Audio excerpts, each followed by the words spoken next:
Hello friends, welcome back to another educational video from KPIC Bloom. My name is एकता और आज हम एक ऐसे कॉमन सिनेरियो की बात करने जा रहे हैं जो अक्सर ही एक शॉर्ट टर्म ऑप्शन ट्रेडर को फेस करना पड़ता है। अब आप बोलेंगे कि शॉर्ट टर्म ऑप्शन ट्रेडिंग को कैसे डिफाइन करें? अगर आप मुझसे पूछें तो short term option trading Nifty options पर intraday option trading, weekly option trading या फिर इवन मंथली ऑप्शन ट्रेडिंग, ये तीनों टाइप्स की ट्रेडिंग को हम शॉर्ट टर्म ऑप्शन ट्रेडिंग के जैसे डिफाइन करते हैं। अब देखिए कि शॉर्ट टर्म ऑप्शन ट्रेडिंग में क्या कॉमन सिनेरियो हो सकते हैं। अगर आप इंट्राडे ट्रेड कर रहे हैं तो अक्सर आपके बोथ साइड्स के बोथ लेग्स के एसएल यानी स्टॉप लॉस हिट हो जाते हैं। अगर आप वीकली ऑप्शन ट्रेडिंग कर रहे हैं तो उस केस में गैप अप या गैप डाउन हो सकता है और आप उससे परेशान हो सकते हैं। और मंथली ऑप्शन ट्रेडिंग में अगर कभी आईवी स्पाइक या फिर गामा स्पाइक आ जाता है तो उसको एडजस्टमेंट में पूरा हमारा सेटअप ही गड़बड़ा जाता है। अगर आपके साथ भी ऐसा हो रहा है तो फॉर श्योर बर्नआउट की कंडीशन है आपकी, तो उस केस में आपके लिए welcome to our breeze mode, जिसमें हम long term Nifty option selling से एक रिलैक्स्ड मोड में अच्छा पैसा कमा सकते हैं। फ्रेंड्स, जैसे हमने शॉर्ट टर्म ऑप्शन ट्रेडिंग को डिफाइन करा था, अब हम लॉन्ग टर्म ऑप्शंस को डिफाइन कर लेते हैं। Generally any options which are 90 days, 120 days or more to expiry are considered as the long term option trades. जैसे आज मैं वीडियो रिकॉर्ड कर रही हूँ जो कि 2 अक्टूबर है, तो दिसंबर expiry which is around 90 days to expiry will be termed as long term option trading. और यही है हमारे ब्रीज मोड ट्रेडिंग का की एलिमेंट। और जैसे कि आपको टाइटल से पता लग रहा है कि हम ऑप्शन सेलिंग की बात कर रहे हैं, तो अब आप देखिए हमने अपने ब्रीज मोड ट्रेडिंग के 2 की एलिमेंट्स एस्टैब्लिश कर लिए हैं। फर्स्ट की एलिमेंट है instrument which we have identified which is long term Nifty option, and second key element है ऑप्शन सेलिंग। लेकिन इस ट्रेडिंग सेटअप का अभी भी एक मिस्ट्री एलिमेंट मिसिंग है। वो ये डिसीजन है कि आप निफ्टी ऑप्शंस को डायरेक्शनल सेल करें या फिर नॉन डायरेक्शनल सेल करें। और यही इस ट्रेडिंग सेटअप का गेम चेंजर है। क्या आप गेस कर सकते हैं कि हम अपने ब्रीज मोड में कौन सी स्ट्रैटेजी को अप्लाई करेंगे? Now, before I reveal what I do in option trading, let's do a quick recap of both types of option selling, whether it's directional or non-directional. If you're doing directional selling, then you have a view on Nifty. ये view bullish हो सकता है, जिस case में आप long term put options को cell करते हैं, और अगर आपका निफ्टी पे व्यू बियरिश है तो आप लॉन्ग टर्म कॉल ऑप्शंस को सेल करके पैसा कमा सकते हैं। ऑन द अदर हैंड, अगर आपका निफ्टी का कोई भी डायरेक्शनल व्यू नहीं है तो आप स्ट्रैडल या फिर स्ट्रैंगल बना के, यानी बोथ कॉल और पुट ऑप्शंस को सेल करके एक न्यूट्रल व्यू के साथ टाइम डीके से प्रॉफिट अर्न कर सकते हैं। ऑफ कोर्स बोथ मेथड्स के अपने प्रॉज एंड कॉन्स हैं। For my breeze setup I use long-term directional Nifty options.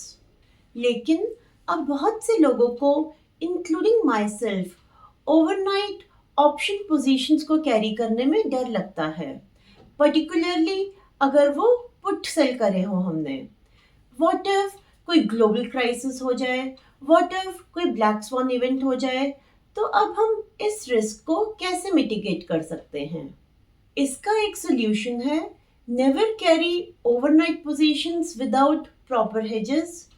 पर hedges का एक प्रीमियम होता है, like the premium you pay for your life insurance, for your health insurance, for your vehicle insurance. Yes, इनकी एक cost होती है जो कि प्रॉफिटेबिलिटी को कम करती है। फाइनली, अगर हमारा डायरेक्शनल व्यू रॉन्ग हो जाता है तो हम क्या करें? अब डायरेक्शनल व्यू बनाने के बहुत तरीके हो सकते हैं. अभी shortly I'll run a simulation with you where I'll take an example of identifying one of the ways of how to identify directional view.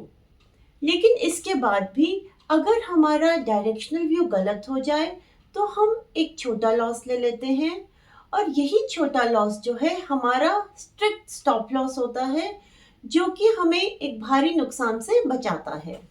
And yes, हम जो है ज़्यादा प्रीमियम भी नहीं देना चाहते हैं. तो इसके लिए हम जब भी लॉन्ग टर्म ऑप्शन सेलेक्ट करते हैं तो उसके साथ हम वीकली ऑप्शन बाय कर लेते हैं, जो कि हमें सस्ते पड़ते हैं. जनरली आपको जितना भी ऑप्शन सेलिंग का प्रीमियम मिलता है उसका 20 या 25% जो है मैं उतना स्टॉप लॉस लगा देती हूँ. और अगर व्यू गलत होता है और प्राइस 1.2 टाइम्स या 1.25 टाइम्स आ जाता है तो वो मैं स्ट्रिक्ट स्टॉप लॉस ले लेती हूँ और एक नए ट्रेड सेटअप का वेट करती हूँ. चलिए अब मैं आपको एल्गो टेस्ट पर लेकर चलती हूँ, जहाँ पर मैं आपको लॉन्ग टर्म ब्रीज मोड का सिमुलेशन करके दिखाती हूँ. तो चलिए स्क्रीन पर चलते हैं और एक एग्जाम्पल से मैं आपको ये केस इलस्ट्रेट करती हूँ. इसमें मैंने एक बुलिश सिनेरियो लिया है. वो कब होगा? जब RSI ग्रेटर देन 65 है. मैंने जो है डायरेक्शन के लिए RSI को यूज करा है. आप स्टोकेस्टिक या कोई और भी इंडिकेटर यूज कर सकते हो. अब मैंने एंट्री कंडीशन तब अपनी बनाई है जब RSI इज ग्रेटर देन 65, तो वो बुलिश केस है और मैं उसमें पुट सेल करूंगी. और अगर बियरिश केस है, RSI लेस देन 35 है, तो उस केस में आप कॉल सेल करें. स्टॉप लॉस में 20% ऑफ प्रीमियम लगाती हूँ. आप अपने हिसाब से 25% या जो भी आपके लिए अप्रोप्रिएट है वो लगा सकते हैं. हेज जो है मैं वीकली ले रही हूँ at the same strike price. Overnight protection के लिए हेज बहुत हेल्पफुल रहता है. और एग्जिट हम तब करेंगे जब RSI या तो 35 से कम आ जाए या फिर हमारा स्टॉप लॉस हिट हो जाए. तो चलिए आगे बढ़ते हैं ट्रेड में. ये मैंने निफ्टी का आवरली चार्ट लगाया है और पिछले महीने सितंबर में चलते हैं और देखते हैं कि कब RSI 65 से ऊपर गया है. यहाँ पे देखिए RSI 65 से ऊपर है. एक बार मैं आपको RSI की सेटिंग भी दिखा देती हूँ. RSI का अपर बैंड मैंने 65 लगाया है और लोअर बैंड 35 लगाया है. तो 4 सितंबर को ये देखिए RSI जो है 65 से ऊपर है. आप वैल्यू रीड कर सकते हैं, 65.14 है. तो यानी अब मुझे 4 सितंबर को अपना ट्रेड स्टार्ट करना है. मैं एल्गो टेस्ट पे जाती हूँ. 4 सितंबर का कैंडल क्लोजर जो कि 10:15 पे होगा, बिकॉज आर्ली कैंडल्स हैं. तो आप यहाँ पे 10:15 पे आ जाएं और हम ऑप्शन चेन पे चलते हैं. निफ्टी की ऑप्शन चेन है. हम अराउंड 90 डेज अवे हैं नवंबर से, तो हम 25 नवंबर का ऑप्शन देखेंगे जो कि 25 डेल्टा के पास हो. 24,300 स्ट्राइक प्राइस जो है 25 डेल्टा पे है, तो हम इसके 5 लॉट सेल कर देंगे.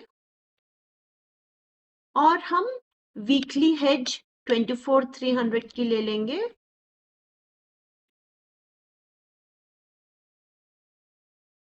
इसके भी हम 5 लॉट ले लेते हैं. आप कितने भी लॉट से चालू कर सकते हैं. अपने पोजीशंस को वेरीफाई कर लेते हैं.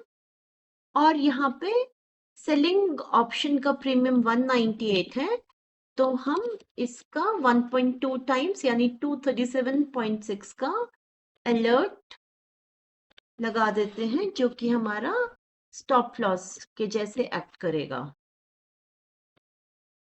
अब हमारा ट्रेड सेटअप कंप्लीट है और हम एक एक घंटे से आगे बढ़ते हैं.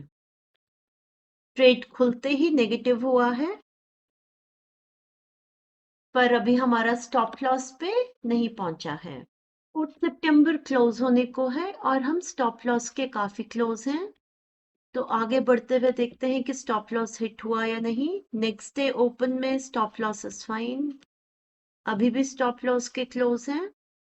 तो आगे बढ़ते हैं धीरे धीरे, और यहाँ पे देखें तो हमारा स्टॉप लॉस हिट हो गया है। तो जैसे ही हमारा स्टॉप लॉस हिट हुआ, हम स्ट्रिक्ट स्टॉप लॉस को फॉलो करते हैं और तुरंत हम इस पोजीशन को क्लोज कर देंगे, और -17,000 का लॉस हमने बुक कर दिया है। तो अब हमें री एंट्री कंडीशन देखनी है कि स्ट्राइक प्राइस अगर हमारा दोबारा से इनिशियल एलटीपी पे आ जाता है जो कि 198 था, और आरएसआई 35 से ऊपर है, तो हम फिर से ट्रेड में एंट्री करेंगे। तो इसके लिए हम अपने नवंबर पोजीशन 24,300 के एलटीपी पे ऑब्जर्व करते रहेंगे। ये आप देखिए 24,300 का एलटीपी इस वक्त तो बहुत ज्यादा है क्योंकि हमारा स्टॉप लॉस हिट हुआ है। अब हम एक एक घंटे से आगे बढ़ेंगे और देखेंगे कि क्या वो 198 के आसपास आ रहा है। अब हमारा एलटीपी जो है वो हमारे इनिशियल एलटीपी के बहुत क्लोज है, तो हम इस कैंडल क्लोजर पे यानी 10:15 पे जाके अपनी पोजीशन फिर से बना लेंगे। इसमें हम वेरीफाई करेंगे कि 8 सितंबर को 10:15 पे हमारा आरएसआई कितना चल रहा है। तो आप ये देखिए हमारा आरएसआई कॉन्टिन्यूसली 35 के ऊपर है, तो कोई प्रॉब्लम नहीं है, हम अपनी पोजीशन बना सकते हैं। और हम ऑप्शन चेन पे जाके 24,300 का फिर से 5 लॉट्स को सेल कर देंगे, और वीकली हम अपना जो है 9 सितंबर क्लोज है, इसलिए 16 सितंबर पे जाके 24,300 का हम हेज बाय कर लेंगे।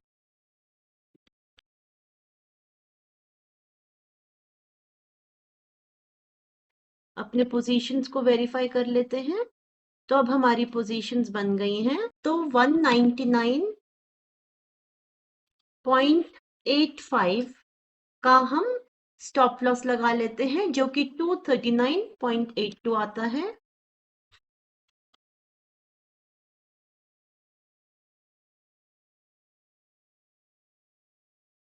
अब हमने स्टॉप लॉस लगा दिया है और हम एक एक घंटे से अपने ट्रेड को आगे बढ़ाते हैं और देखते हैं कि क्या ट्रेड हमारे फेवर में आ रहा है।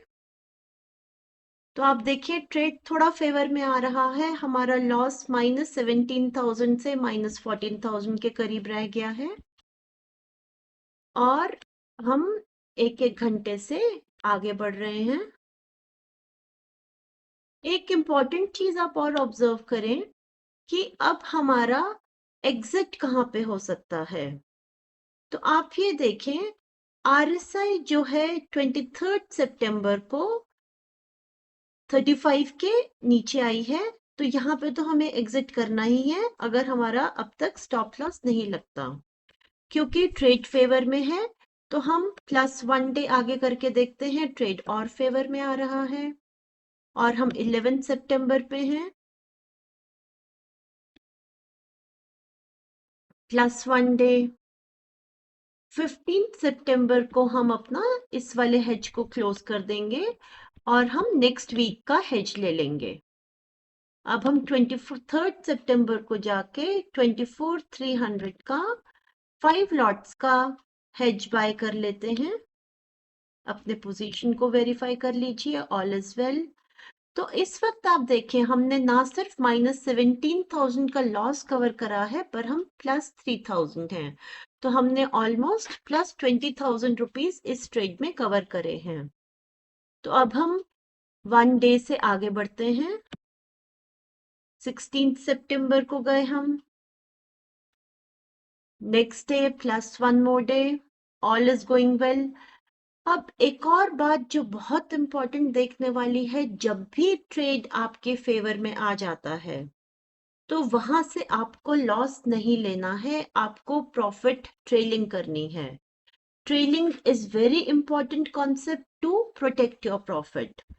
तो हम 91 का 20%, 91.95 जो कि अभी एलटीपी चल रहा है उसका 20% 110 लगा लेंगे, ताकि हम इस ट्रेड से अब लॉस में नहीं निकलेंगे।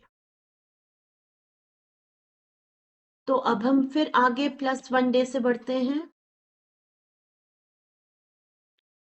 और आगे बढ़ते हैं +1 मोर डे। तो इस पॉइंट पे हम ट्रेड को क्लोज कर लेते हैं।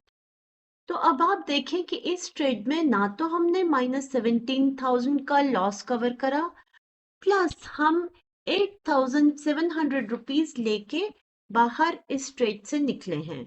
So friends, we have earned 8,700 rupees in around 20 days, which is 2% of the capital deployed.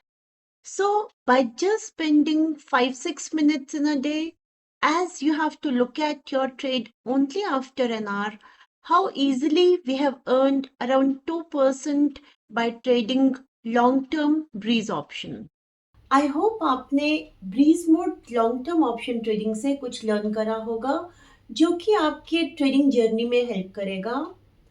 अगर आपको ये वीडियो अच्छा लगा है तो please like, share and subscribe. और अगर आपके कोई क्वेश्चंस हैं तो आप कमेंट्स में ज़रूर पूछिए, मैं उसका ज़रूर रिप्लाई करूँगी। And I will be coming up with more educational videos. Till then, stay healthy and stay safe.